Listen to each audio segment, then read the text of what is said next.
Բարև ձեզ, այս շաբաթ կանդրադառնանք Բաքվի բռնապետ Իլհամ Ալիևի վերջին սպառնալից ելույթին։ Կխոսենք նաև այն մասին, թե ինչպես են ադրբեջանական լրատվականները արձագանքում Փաշինյանի նոր զիջումների գնալու վերաբերյալ հայտարարություններին։ Ապրիլի 18-ին Ալիևը ադրբեջանական հեռուստաընկերությանը տված իր հարցազրույցում նշել էր.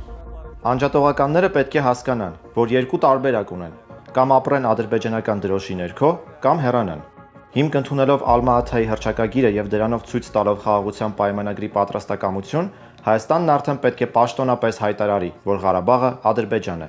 Այսօր Զանգեզուրի լեռների վրա ծածանվում է ադրբեջանական դրոշը։ Թող չմոռանան, թող լավ մտածեն։ Մի օր նրանք կարող են բացել իրենց աչքերը եւ տեսնել ադրբեջանական դրոշն իրենց գլխավերևում։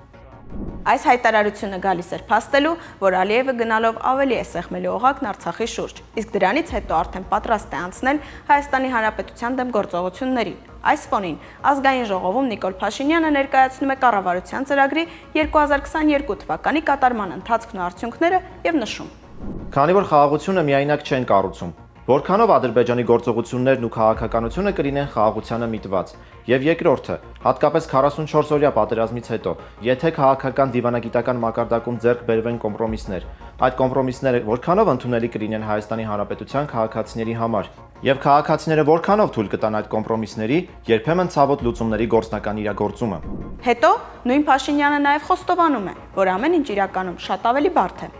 44-օրյա պատերազմից հետո Ադրբեջանը էյֆորիայի մեջ է եւ մտածում է վերցնել հնարավորինս շատ բան, իսկ եթե հնարավոր է, վերցնել ամեն ինչ։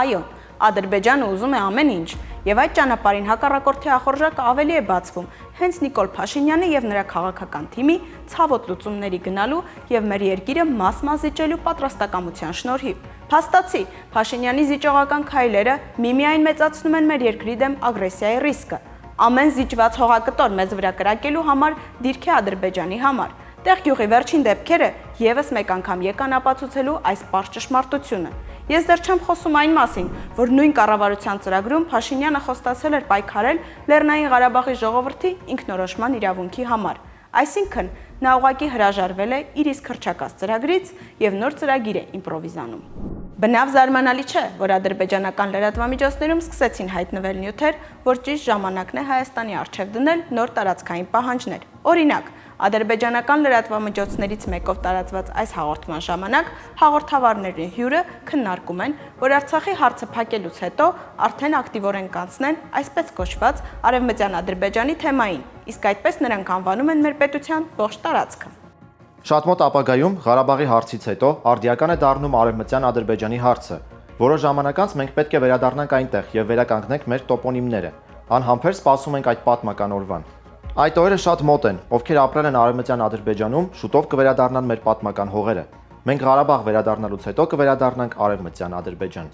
Ադրբեջանցի պատգամավոր Թուրալ Գանջալիևն էլ գրառում էր արել, թե իբրև Երևանի բնիկների ադրբեջանցիների վերադարձը պետք է երաշխավորվի միջազգային գործիքակազմով։ Նշենք, որ Ալիևի ելույթին արձագանքել էր Հայաստանի Հանրապետության արտգործնախարարությունը։ Ադրբեջանի նախագահն իր հայտարարությամբ բացահայտորեն ընդունում է Հայաստանի Հանրապետության ինքնիշխան տարածքների նկատմամբ ծրագրավորված ագրեսիա իրականացնելու եւ օկուպացիայի փաստը,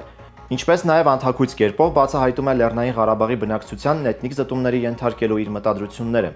Ադրբեջանի նախագահը, ում ղեկավարությամբ այդ երկրում տեղի են ունենում մարդու իրավունքների եւ տարբեր խմբերի իրավունքների կոպտագույն եւ աղաղակող ինստիտուցիոնալ խախտումներ, բացահայտորեն գոյաբանական սպառնալիքներ է հնչեցնում ուղղված իրենց հայրենիքում բնակվող Լեռնային Ղարաբաղի խաղաղ բնակչությանը։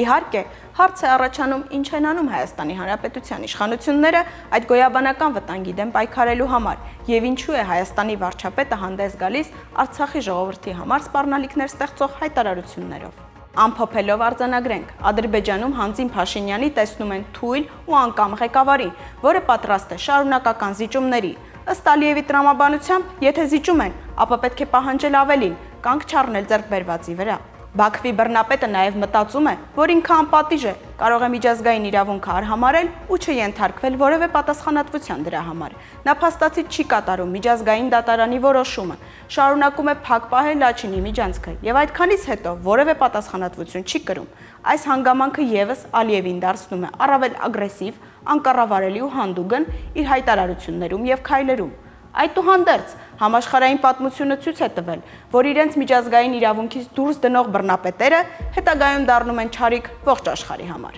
Եթե Հայաստանի իշխանությունները իսկապես շահագրգռված են տարածաշրջանում արժանապատիվ ու արդար խաղաղության հաստատմամբ, ապա շարունակական զիջումների փոխարեն պետք է աշխատել ռազմական բալանսի վերականգնման ուղղությամբ։ Ադրբեջանը չի թաքցնում, որ իր բանակը պատրաստում է Հայաստանի դեմ գործողությունների համար։ Եթե մենք չաշխատենք բանակի հզորացման ու դիմադրության նախապատրաստման ուղղությամբ, ապա ոչ միայն հարցականի տակ կդնենք Արցախի մեր հայրենակիցների ճակատագիրը, այլև կվտանգենք մեր պետականությունը առհասարակ, ինչը ձեռք է բերվել անչափելի թանկ գնով։ Այսօրվա հաղորդումը կավարտեմ ազգային հերոս Մոնթե Մելքոնյանի հայտնի խոսքերով։ Պետք է ասեմ, որ Արցախի կորուստը հայ ժողովրդի համար հսկա կորուստ է, որ կարող է մի քանի տասնյակ տարի հետո նշանակել հայ ժողովրդի ամբողջական անհետացում։ Եթե ադրբեջանցիները գրավեն Արցախը, հաջորդը Զանգեզուրն է։